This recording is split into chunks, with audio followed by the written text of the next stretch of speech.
Pure futurity छोड़ के फिर और दूसरी क्या बात होती है कि जिसके द्वारा अगर हम प्योर फ्यूचरिटी नहीं जनरल रूल में आई और वी के सामने शाल का इस्तेमाल करते हैं और he see it second person you और दे इनके भी सामने विल का इस्तेमाल करते हैं। जनरल रूल है, सिंपल प्रेजेंट टेंस का यही रूल होता है। आई और वी के सामने शाल और ही सी इट यू और दे इनके सामने विल का इस्तेमाल किया जाता है।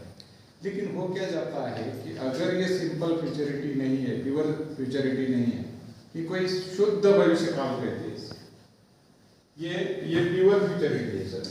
कौन सी प्योर फ्यूचरिटी कि शुद्ध भविष्य काल में जो रेगुलर रूल होते हैं कि आई और वी के सामने शाल और बाकी जो प्रोनाउंस है ही सी इट यू दे, ही के जगह पे राम, सी के जगह पे गीता, ई के जगह पे देवी और उनके भी सामने विल लगा सकते हो। लेकिन वो क्या लगता है अगर इन सेंटेंस को अलग तरीके से कोई इंसान कि अपना खुद का इंटेंशन, डिटर्मिनेशन, प्रॉमिस या वार्निंग देना चाहता है तो ये उल्टा हो जाता है कि आई और वी के सामने शाल की जगह पे विल का इस्तेमाल किया जाता है, शाल की जगह पे विल और he see it you they इनके सामने किया जाता है शाल का इस्तेमाल।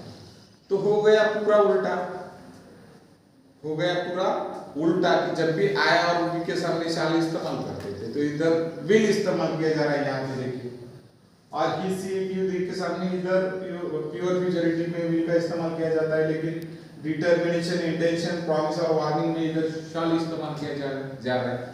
तो पूरी तिरछी लाइन उल्टा करना है। तो समझ में आ रहा है?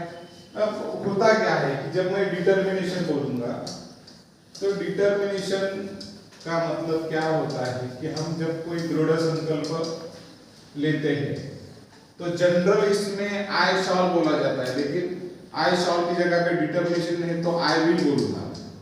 तो क्या करूंगा, I will win the match कि मैं मैच जीतूंगा, I will win the match, ये मेरा दृढ़ संकल्प है।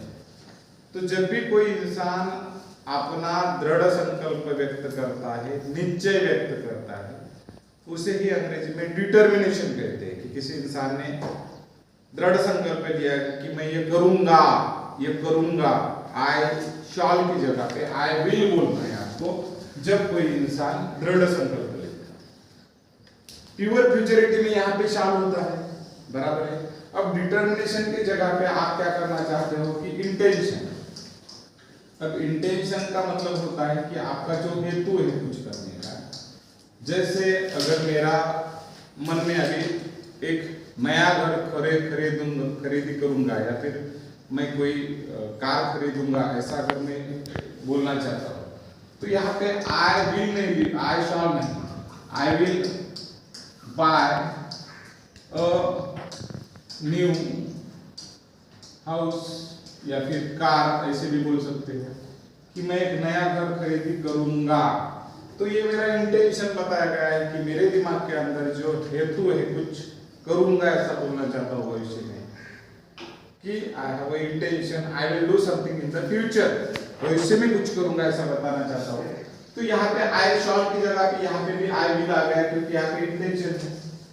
तो प्योर फ्यूचरिटी में क्या होता था, यहाँ पे शाल आ जाता था, लेकिन यहाँ पे क्या आ रहा है, विल आ रहा है। उसके बाद में आप क्या करते हो कि कोई प्रॉमिस से समझो है।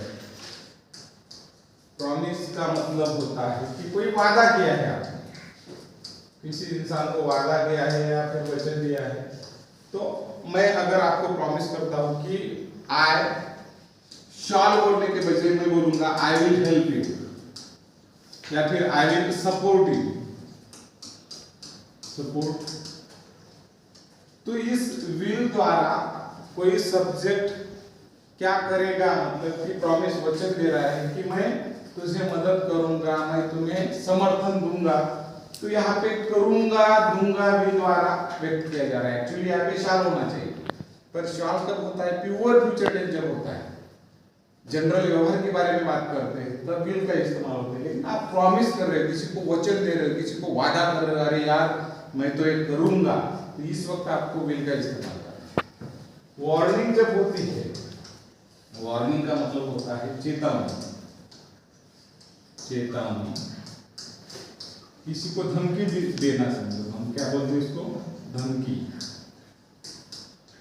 तो हम बोलते हैं कि I will teach U A lesson, मैं तुझे, I will teach you a lesson, मैं तुझे लेसन पढ़ाऊंगा। तो ये धमकी है, मैं तो तुझे लेसन पढ़ाऊंगा, एक दिन मैं तुझे लेसन पढ़ाऊंगा। तो यहाँ पे एक्चुअली आपकी वार्निंग के वजह से भी लाया है, जनरल फ्यूचर टेंस में यहाँ पे शाल होता है।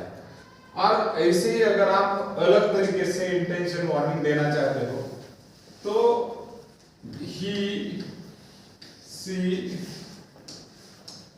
इट, यू और दे।